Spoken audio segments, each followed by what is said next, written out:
Kalau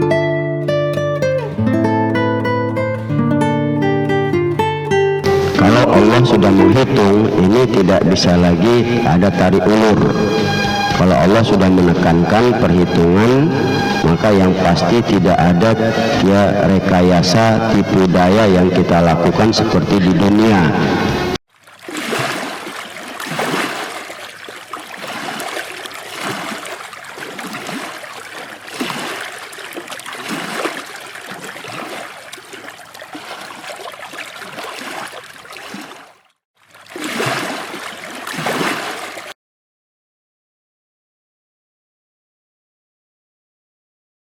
Assalamualaikum warahmatullahi wabarakatuh.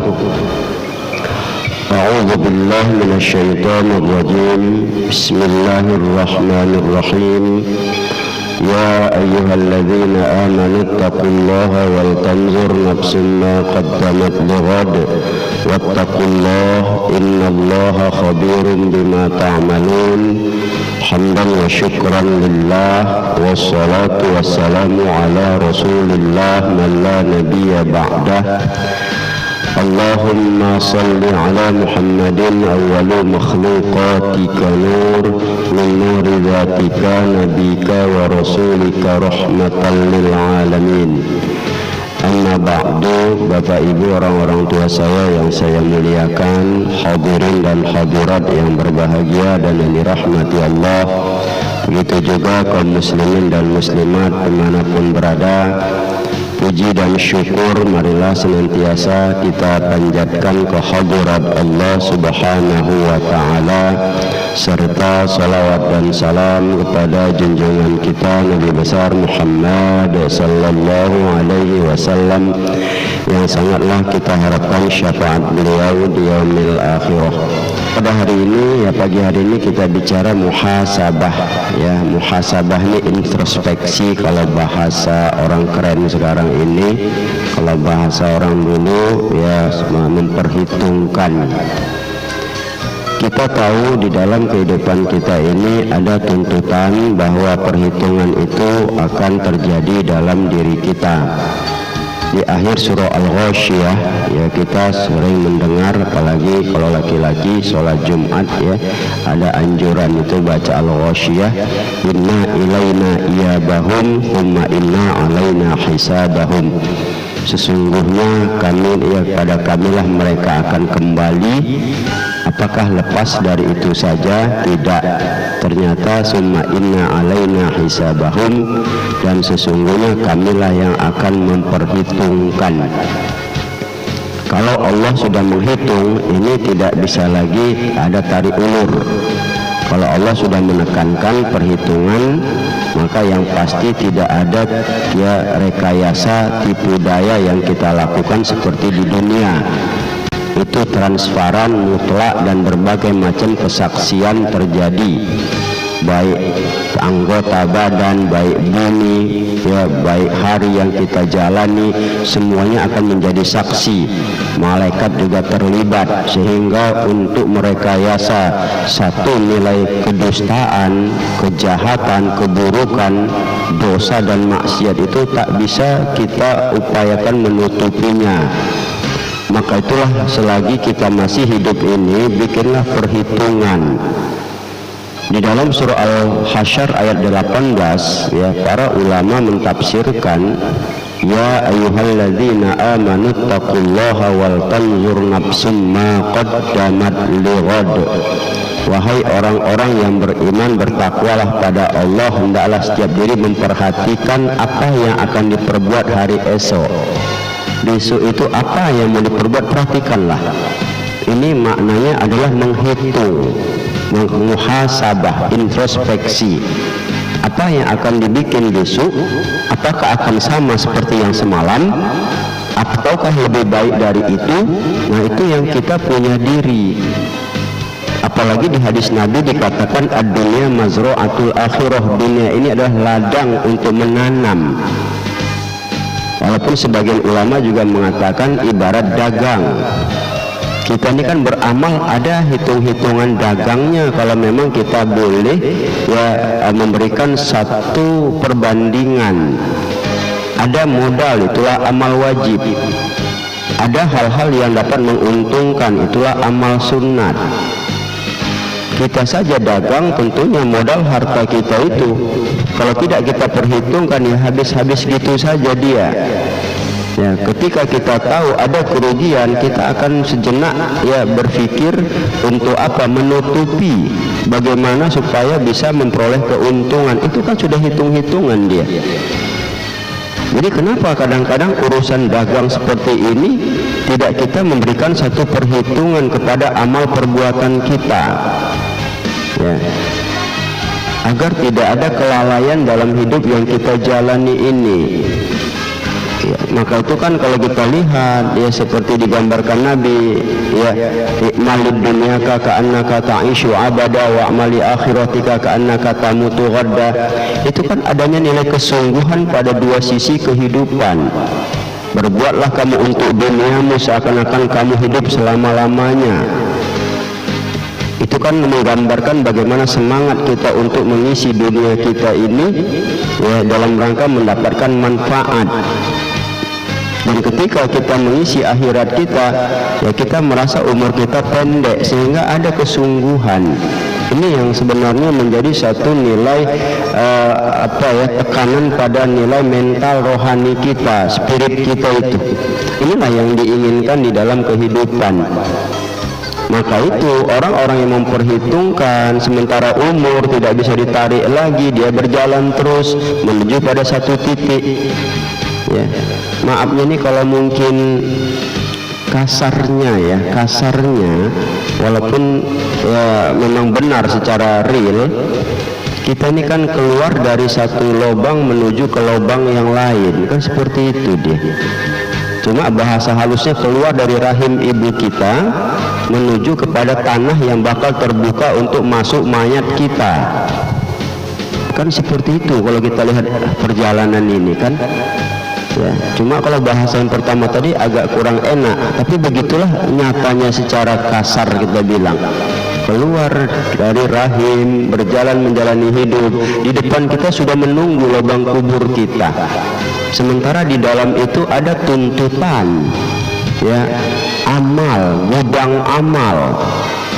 Ya, kita sudah bicarakan pada cerita Zulkarnain dulu, ya, bagaimana Nabi mengatakan mayat diiringi 3, keluarga, harta, dan amal. 2 pulang, 1 tinggal, amal. Nah, perhitungan inilah yang perlu. Jadi hitung-hitungan seperti ini itu layak untuk dilakukan. Umur jalan terus, waktu sudah mau habis, seperti kita ya. Ada yang timbul sama kita apa ya, kalau memang perlu kita sesali yang belum lengkap ya sesalilah, tapi tutupin.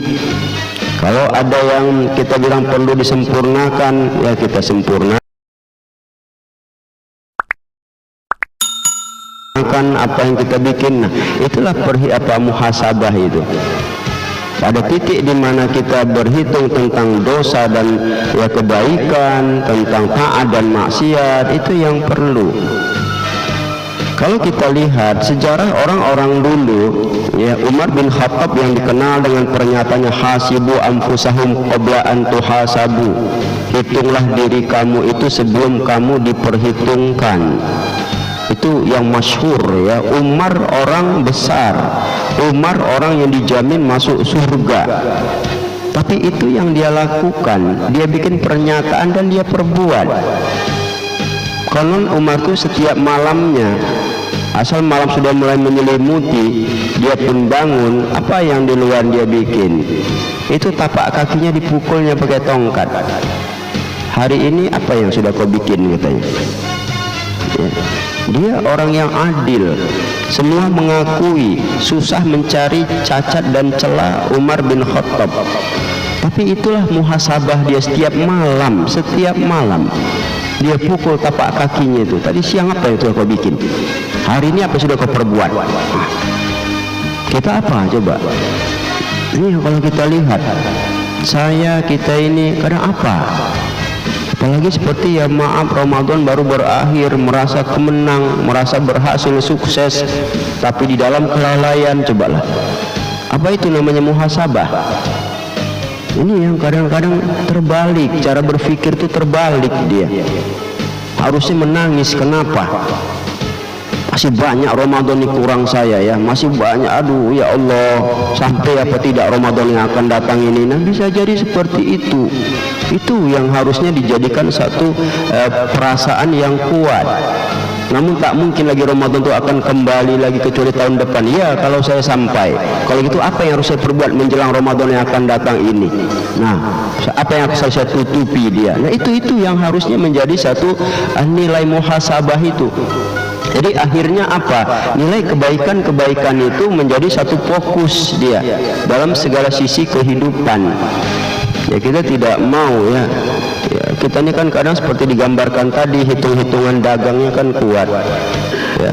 Kalau sudah namanya untung dunia, maka itu kan yang ketangkap korupsi itu sebetulnya belum korupsi, cuma hitung-hitungan nerima uangnya dulu. Nanti kan pas uang ke negara keluar baru itu dibagi-bagi. Nah ini dia lebih mau begitu. Kenapa? Nampak dia di depan itu hitungannya lebih besar, ketangkap di luar itu aja masalahnya. Itu kenapa yang begitu kuat. Sementara untuk amal kita akhirat nanti yang besok bisa mati itu kadang-kadang bukannya malah dijadikan satu fokus.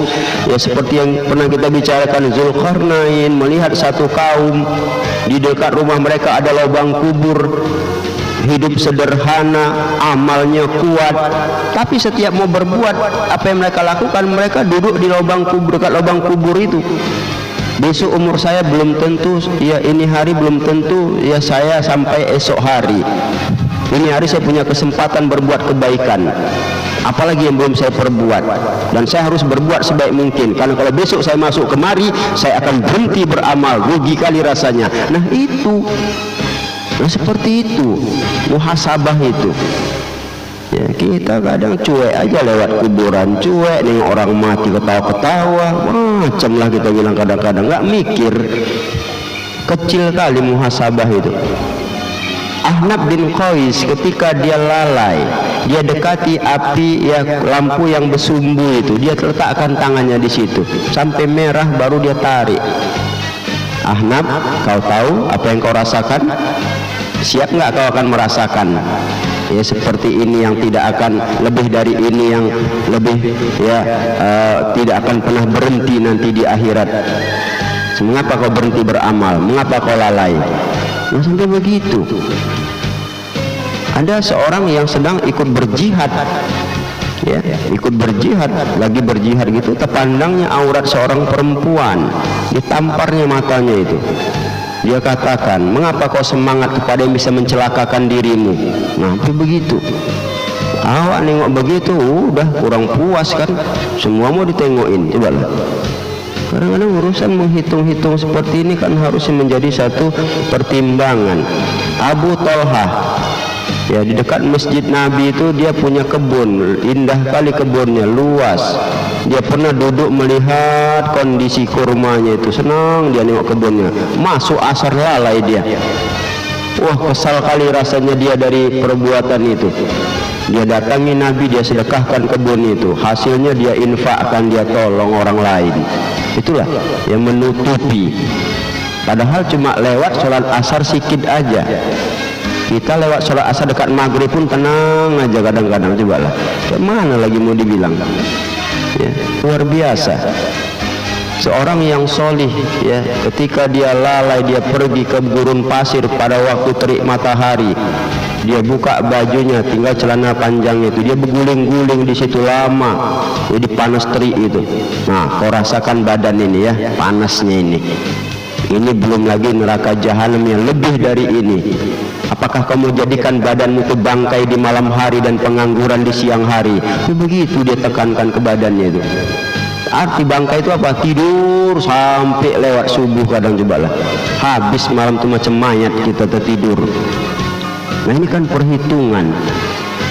Inilah hal-hal yang kalau kita lihat ya terhadap orang-orang dahulu begitu kuatnya menjaga kondisi kelalaian-kelalaian yang ada, sementara kita ya dibutakan dengan teknologi. HP sampai 6 kadang dipegang, ya lebih banyak lagi dengan HP-nya daripada megang tasbih. Lebih banyak lagi duduk di kedai-kedai, kita bilang menghitung-hitung tahap dengan HP-nya daripada mungkin duduk lama di masjid. Di masjid nggak betah, begitu salam langsung lari. Nah inilah kalau kita lihat, padahal waktunya masih lapang lagi. Banyak hal yang kadang-kadang nggak cocok ya. Maka seperti yang semalam saya katakan, kita kadang nggak mau ketinggalan ya dengan gateknya itu ya, takut gagal teknologi, takut gagal kita kalau nggak tahu apa perkembangan dunia dengan berbagai macam alat yang canggih. Tapi kita tidak khawatir kalau kita itu gamal, kan dia gagal dalam beramal. Kita kadang-kadang nggak takut, nggak ada perhitungan. Nah, inilah yang hal-hal yang perlu dipertimbangkan, muhasabah dalam kehidupan ini. Nah, maka itu mari ya, keseimbangan dunia dan akhirat itu ya harusnya punya teori lebih. Walal akhiratu khairul laka minal ula. Akhirat itu lebih baik dari yang pertama yakni dunia. Walal akhiratu khairu wa abqa. Akhirat itu lebih baik dan lebih kekal. Dunia tidak kekal, akhirat kekal. Kalau gitu harus ada teori lebih dalam kehidupan kita ya, untuk melakukan muhasabah. Demikian wallahu a'lam.